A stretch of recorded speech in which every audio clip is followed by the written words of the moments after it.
नमस्कार दोस्तों, क्या बरेली की घटना के बाद मुख्यमंत्री ने जिन शब्दों का उपयोग किया है वो उनके सिर का ताज बनेंगे या अभिशाप। और अब बात यहाँ तक पहुँच गई कि राज्यपाल को चिट्ठी तक लिख दी गई। क्या यूपी के मुख्यमंत्री योगी आदित्यनाथ की कुर्सी अब हिलने लगी है? और सबसे बड़ा सवाल, क्या देश का मुख्यमंत्री संविधान की शपथ लेने के बाद ऐसी भाषा बोल सकता है? आज हम आपको दिखाएंगे वो पूरा सच, वो बयान जिसने पूरे उत्तर प्रदेश की सियासत को हिला कर रख दिया। वो बयान जिसने न सिर्फ मुसलमानों को बल्कि खुद भारतीय जनता पार्टी के अंदर भी हलचल मचा दी है। कहानी शुरू होती है बरेली से, जहां हाल ही में एक छोटी सी झपट ने शहर का माहौल बदल दिया। जोड़ दूंगा, फोड़ दूंगा, डेंटिंग पेंटिंग कर दूंगा, मुल्ला भूल गया यूपी में किसका राज है। ये शब्द जैसे ही सामने आए पूरा प्रदेश सन्न रह गया। आप खुद लोगों से पूछा, आपको क्या लगता है मुख्यमंत्री की भाषा ठीक थी? एक बुजुर्ग ने कहा, बाबा अच्छे आदमी है लेकिन ये जुबान बाबा वाली नहीं लगती। एक नौजवान ने कहा, जब एक नेता ऐसे बोलेगा तो जनता क्या सीखेगी। और एक मुस्लिम व्यापारी ने तो मुस्कुराते हुए कहा, हम डेंटिंग पेंटिंग करने वाले नहीं, टैक्स देने वाले हैं। उनकी ये पंक्ति शायद सबसे बड़ी सच्चाई बयां कर गई। मैं नहीं कहता वो अच्छा काम करते हैं या बुरा काम करते हैं, लेकिन आप खुद सोचिए, जो आदमी संवैधानिक पद पर बैठा हो, क्या उसके शब्द ऐसे होने चाहिए? ये उनकी भाषा है। ये सब जैसे ही सामने आए पूरा प्रदेश सन्न रह गया। समर्थक ताली बजा रहे थे लेकिन बाकी पूरा प्रदेश हक्का बक रह गया। क्या यही राम राज्य का चेहरा है? क्या डेंटिंग पेंटिंग जैसी भाषा एक मुख्यमंत्री की जुबान से शोभा देती है? अब ट्वीट प्रदेश के लोगों ने साफ कहा, मुख्यमंत्री की भाषा मुख्यमंत्री जैसी नहीं लगती। संवैधानिक पद पर बैठे व्यक्ति से ऐसी जुबान की उम्मीद बिल्कुल नहीं थी। इतना ही नहीं, अंदर खाने की खबरें कहती हैं कि कई विधायक और सांसद इस बात से बहुत नाराज हैं कि एक वीडियो बहुत ज्यादा वायरल हो रहा है जिसमें इनका कहना है कि सब लगे हुए हैं कि कैसे भी करके योगी को हटाओ, सब हटाने में लगे हुए हैं। मतलब बात सिर्फ सियासत तक नहीं रही, अब ये कुर्सी तक पहुंच चुकी है। प्रदेश के मन में अब डर से ज्यादा सवाल है, लेकिन ये बात गोदी मीडिया कतई नहीं करता, बल्कि एक संवैधानिक वार है।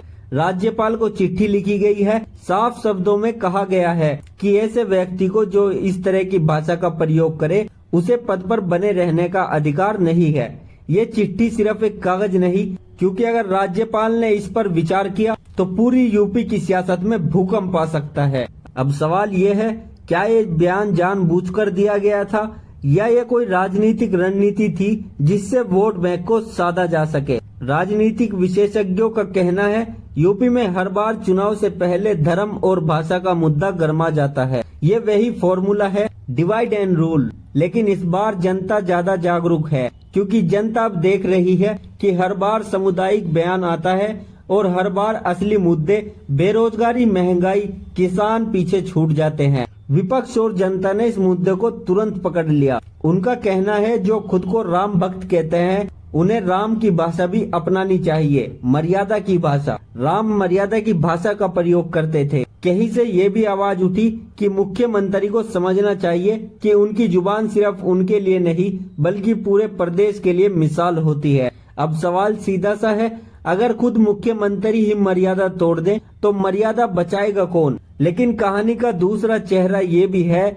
योगी के समर्थक कहते हैं बाबा की भाषा सख्त है लेकिन नियत साफ है, और वो योगी का समर्थन भी कर रहे हैं। ये अपराधियों से सख्ती की बात करते हैं, न कि किसी धर्म से। लेकिन फिर भी सवाल यही रहता है, क्या कानून की भाषा तोड़ दूंगा फोड़ दूंगा हो सकती है? सूत्रों का कहना है कि भाजपा के भीतर अब दो खेमे बनते दिख रहे हैं। एक जो कहता है बाबा ही पार्टी का चेहरा है, दूसरा जो सोचता है अब वक्त है नई छवि की तलाश का। इसी खींचतान के बीच सूत्रों का कहना है कि कुछ बड़े नाम दिल्ली दरबार तक अपनी शिकायत पहुंचा चुके हैं। अगर ऐसा है तो क्या यूपी की राजनीति में कोई बड़ा फेरबदल होने जा रहा है?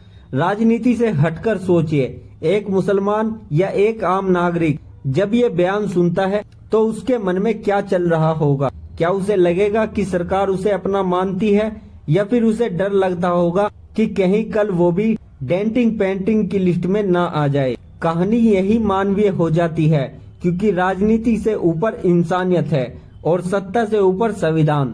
अब सुनिए असली ट्विस्ट। सूत्रों के अनुसार राज्यपाल ने चिट्ठी का संज्ञान ले लिया है। राज्य भवन से फाइल लखनऊ सचिवालय पहुंच चुकी है। हालांकि आधिकारिक पुष्टि नहीं हुई, लेकिन सियासी गलियारों में चर्चा है अगर पार्टी ने अंदरूनी अनुशासन नहीं दिखाया तो केंद्र भी दखल दे सकता है। इसका मतलब साफ है, बरेली की चिंगारी अब लखनऊ की दीवारों तक पहुंच चुकी है। क्या ये बयान उसी लोकप्रियता की ताकत बनेगा या कमजोरी, या फिर ये सिर्फ सत्ता के गलियारों की मनगढ़ंत कहानी बनकर रह जाएगी?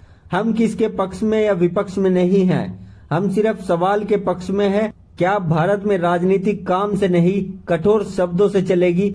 दोस्तों, आपको क्या लगता है, इस पर आपका क्या मानना है? आप हमें कमेंट करके जरूर बताएं।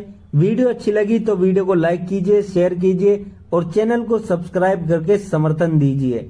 जुड़े रहिए ऐसी और खबरों के लिए हमारे साथ। अभी के लिए इतना ही, मिलते हैं अगली वीडियो में एक नई रिपोर्ट के साथ। जय हिंद, जय भारत, जय संविधान।